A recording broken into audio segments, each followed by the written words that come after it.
கழகமாக தமிழக வெற்றி கழகம் நாங்கள் எண்ணிய எண்ணத்தை ஈடேற்றிய தலைவராக மாண்புமிகு முதலமைச்சர் விஜய் அவர்கள் அந்த பணியை ஆற்றிய காரணத்தினால் இனிமேல் மீண்டும் தமிழகத்திலே நல்லாட்சி தர முடியும் என்று சொன்னால் மாண்புமிகு முதலமைச்சர் விஜய் அவர்களால் தான் முடியும். அந்த வகையில் அவருடைய தலைமையில் மக்கள் பணியாற்ற வேண்டும் என்ற ஒரே நோக்கத்தோடு இணைந்திருக்கின்றனர். சட்டமன்ற உறுப்பினர்கள்லாம் வந்து அதிமுக தாவேக்காக மாறுது குதிரை பேரம் அப்படின்ற விமர்சனங்களை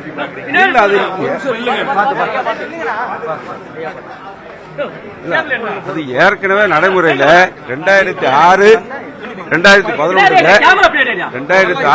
2011 திராவிட முன்னேற்ற கழக ஆட்சியில் இருக்கும்போது கம்பம் தொகுதியிலே மதிமுக சட்டமன்ற உறுப்பினராக வெற்றி பெற்று ராமகிருஷ்ணன் அவர்களை ராஜினாமா செய்து அங்கே தேர்தல் அது அவருக்கே வாய்ப்பு அளிக்கப்பட்டது. அதே போல திருச்செந்தூர்ல வெற்றி பெற்ற அனிதாராசன் அதிமுகவிலிருந்து வெற்றி பெற்றார். அவரை ராஜினாமா செய்துவிட்டு அங்கே தேர்தல் நடக்கும்போது அவருக்கு வாய்ப்பு அளித்து வெற்றி பெற வைத்தார்கள். அதற்கு ஏன்னா அந்த அளவுக்கு நாம் செல்ல வேண்டாம். இப்பொழுது நடைபெற்று முடிந்த சட்டமன்ற தேர்தலுக்கு முன்பாக அனைத்து இந்திய அண்ணா திராவிட முன்னேற்ற கழகத்திலிருந்து அங்கே திருநெல்வேலி மாவட்டத்தை சேர்ந்த ஆலங்குளத்தை சேர்ந்த PH மனோஜ் பாண்டியன், மாண்புமிகு முன்னாள் முதலமைச்சராக இருந்த O பன்னீர்செல்வம் அவர்கள், வைத்திலிங்கம் அவர்கள் சட்டமன்ற உறுப்பினராக இருந்து கொண்டு அதை பதவியை ராஜினாமா செய்து திமுகவில் சேர்ந்து மீண்டும் அவர்களுக்கு வாய்ப்பளித்து வெற்றி பெற வைத்த தேர்தலில் வெற்றி பெற்றிருக்கின்றார்கள்.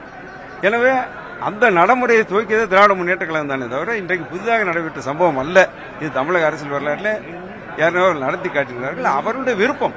சட்டமன்ற உறுப்பினர் வெற்றி பெற்ற பிறகு எங்கே பணியாற்ற வேண்டும் என்பது அவருடைய சுய விருப்பத்தை பொறுத்தவரை அவர்கள் ராஜினாமா செய்துவிட்டு நான் சொன்ன எண்ணத்தை போல இனிமேல் தமிழகத்தில் நல்லாட்சி நடத்த முடியும், திராவிட முன்னேற்ற கழகத்தை வீழ்த்துகின்ற சக்தியாக தாவேக்கா மட்டும்தான் இருக்கின்றது எண்ணத்தின் அடிப்படையில் அவர் சேர்ந்திருக்கலாம்.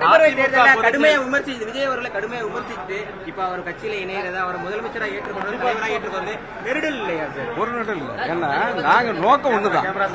அதை மாண்புமிகு முதலமைச்சராக இன்றைக்கு பொறுப்பேற்கின்ற விஜய் அவர்கள் தேர்தல் நேரத்தில் சொன்னார்கள். அது எந்த அளவுக்கு சாத்தியப்படும் என்று அந்த நேரத்தில் தேர்தல் களத்தில் எங்களுக்கு புலப்படவில்லை. ஆனால் தேர்தல் மூலமாக மக்கள் தீர்ப்பை மகேசன் தீர்ப்பு என்று பேரறிஞர் அண்ணா அவர்கள் சொல்லியிருக்கின்றார்கள். அதை மெய்ப்பித்து மாண்புமிகு இன்றைக்கு முதலமைச்சராக பொறுப்பேற்கின்ற விஜய் அவர்கள் எங்கள் நோக்கம் அவருடைய நோக்கம் ஒன்றுதான். தேர்தல் களத்தில் அவர் வந்ததை திராவிட முன்னேற்ற கழகத்தினுடைய ஆட்சியை அப்புறப்படுத்த வேண்டும், தீய சக்தி என்று நாங்களும் அதைத்தான் சொன்னோம். அனைத்து அண்ணா இன்றைக்கு தாவேக்கா தலைவராக இன்னைக்கு முதலமைச்சராக இருக்கின்ற மாண்புமிகு விஜய் அவர்களும் அதைத்தான் சொன்னார்கள். தேர்தல் களத்தில் மக்கள் அந்த கருத்தை ஏற்றுக்கொண்டு நாங்கள் செய்ய முடியாததை, எங்களுக்கு அளிக்காத தீர்ப்பை தமிழக வெற்றி கழக விஜய்க்கு மாபெரும் வெற்றி அளித்து கட்சி துவக்கி 2 ஆண்டுகளில் வெற்றி பெற்ற முடியும் என்ற வரலாற்றை தமிழக தேர்தல் களத்தில் முதலாக உருவாக்கியவர்.